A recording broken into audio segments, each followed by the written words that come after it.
با اینکه اروپا دومین قاره کوچیک جهانه، اما پذیرای بیش از نیمی از تمام گردشگرای دنیاست. در واقع 7 کشور از 10 کشور پربازدید دنیا کشورهای اروپایی هستند.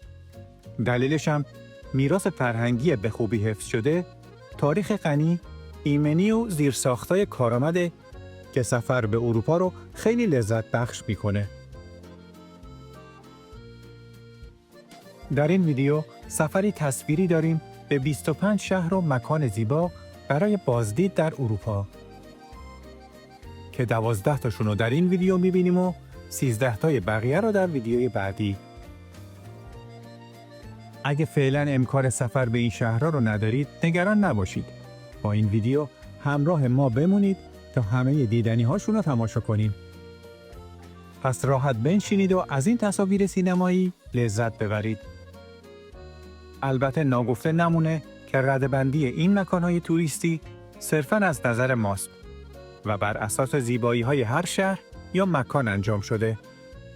اگه فکر می‌کنید شهر یا جاذبه‌ای رو از قلم انداختیم، لطفاً توی کامنت‌ها برامون بنویسید. در ضمن سابسکرایب هم یادتون نره تا مستندای بعدی ما رو از دست ندید.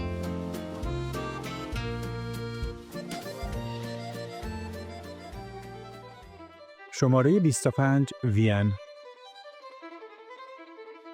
وین به عنوان مقر سابق امپراتوری هابسبورگ پر از ساختمان‌ها و کاخ‌های امپراتوری خیره کننده است که ثروت و قدرت پادشاه‌های سابق اینجا رو کاملاً بهمون نشون میده.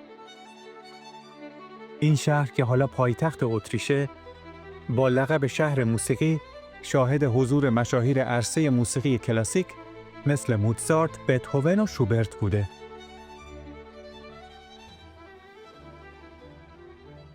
شماره 24 استونهنج. استونهنج در دشت‌های ویلتشایر در جنوب انگلستان قرار داره. حلقه‌ای از سنگ‌های عظیم که با نصبی دقیق چیده شدند. و هر سنگ افقی بر 2 ستون سنگی تکیه زده. سنگ‌های کوچکتر آبی رنگ که از معادن بیش از 200 کیلومتر دورتر آورده شدن، دایره رو کامل می‌کنن. این سنگ‌ها بیش از 4000 سال پابرجا هستند و هدف دقیقشون هنوز محل بحثه. همراستایی سنگ‌ها با انقلاب‌های خورشیدی نشونگر پیوند با حرکت خورشیده، اما مقیاس استونهنج حاکی از گردهمایی‌ها و آیین‌هاییه که راز اونها در گذر زمان گم شده. شماره 23 ماترهورن. شاید مصر اهرام خودشو داشته باشه، اما ایتالیا و سوئیس هم یه هرم طبیعی برای خودشون دارن به اسم ماترهورن. این کوه معروف با ارتفاع 4478 متر یکی از بلندترین کوههای اروپا است. این کوه 4 وجه داره که هر کدوم به یه اندازه خشن و صعب العبورن. این کوه افسانه‌ای از اولین صعود در سال 1865 میلادی در میان کوهنوردان محبوب بوده. در طول تابستون روزانه 150 نفر سعی میکنن از اون بالا برن. البته افرادی که تمایل به ورزش سنگین هم ندارن میتونن در پایین بمونن و با شگفتی به قله‌ای که با ابرها پوشیده شده خیره بشن. شماره 22 دریاچه‌های پلیتویتسه. دریاچه‌های پلیتویتسه اونقدر زیبا هستند که مقامات کرواسی اونا رو به پارک ملی تبدیل کردن. دریاچه‌های پلیتویتسه که در مرکز این کشور قرار دارند، از 16 دریاچه تشکیل شدند که سالانه بیش از 1 میلیون بازدید کننده رو جذب میکنه. این دریاچه‌ها با جنگل‌های سرسبز احاطه شدند و توسط آبشارایی که از یه دریاچه به دریاچه دیگه میریزه به هم متصل میشن. بهترین راه برای دیدن دریاچه‌ها پیاده رویه.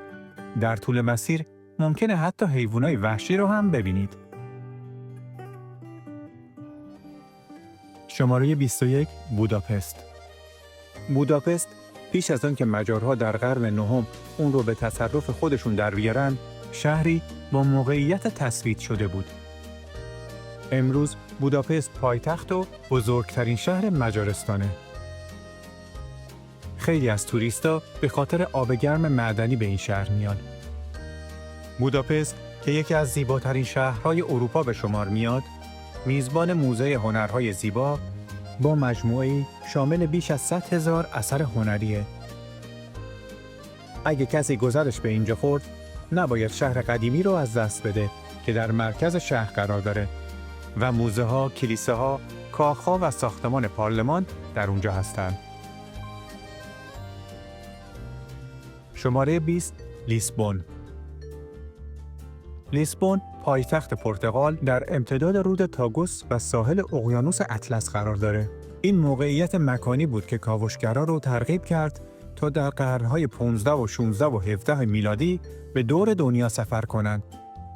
یکی از مکان‌هایی را که در این شهر باید دید، برج بلمه که قلعه‌ای متعلق به قرن 16 میلادی در کرانه شمالی تاگوس.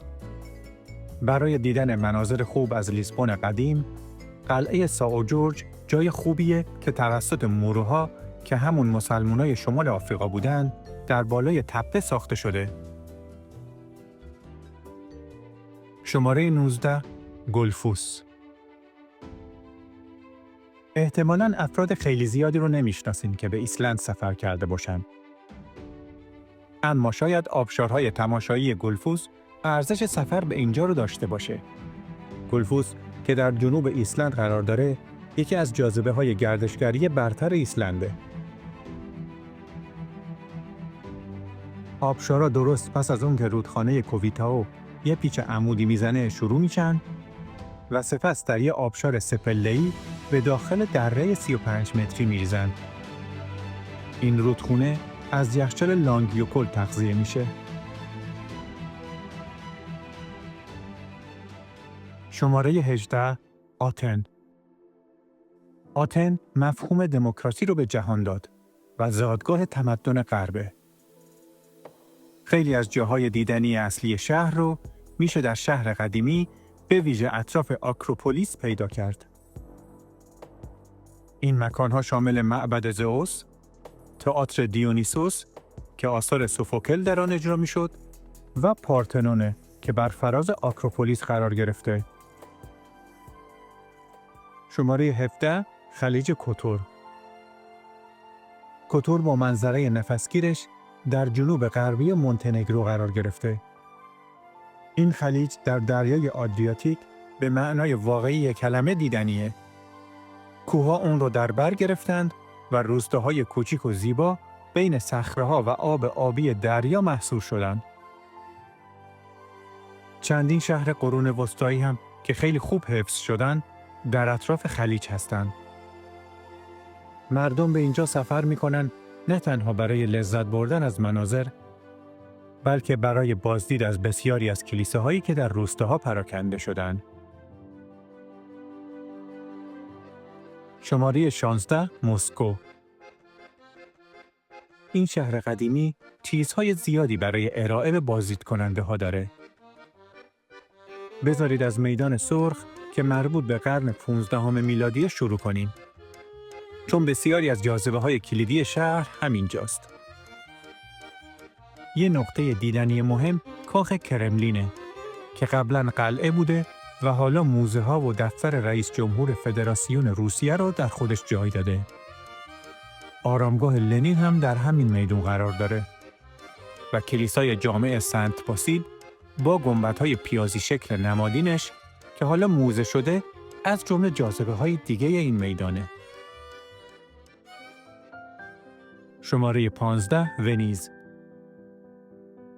ونیز برای افراد رمانتیکه که دوست دارن در گراند کانال با قایقرانی که ترانه‌های عاشقانه ایتالیایی میخونه حرکت کنن.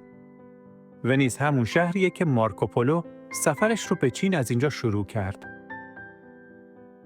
از جمله جاهای دیدنی ونیز میدون سن مارکو که معروفترین میدون شهره و کاخ دوک که مقر دولت ونیزی بوده و همینطور کلیسای جامع سنت مارک که کلیسای اصلی ونیزه و مناظر خیره کننده از برجش پیداست.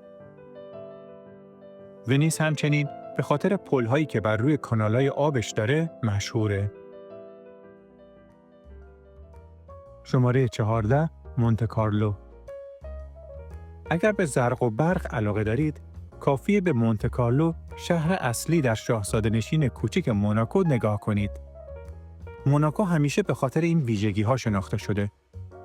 موناکو به خاطر ازدواج پرنس رینیه سوم با گریس کلی که پرنسس موناکو شد، توجه جهانی بیشتری رو به خودش جلب کرد. مونته کارلو که در سواحل دریای مدیترانه قرار داره، به خاطر مسابقات رانندگی و کازینوهاش معروفه. اگه در امتداد بندر قدم بزنید، قایق‌های تفریحی متعلق به افراد ثروتمند و مشهور رو هم میتونید ببینید. یادتون نره برای اینکه بخش دوم این ویدیو رو از دست ندید، سابسکرایب کنید و زنگوله اعلان رو هم بزنید. در بخش دوم 13 جاذبه دیگه اروپا رو با هم می‌بینیم.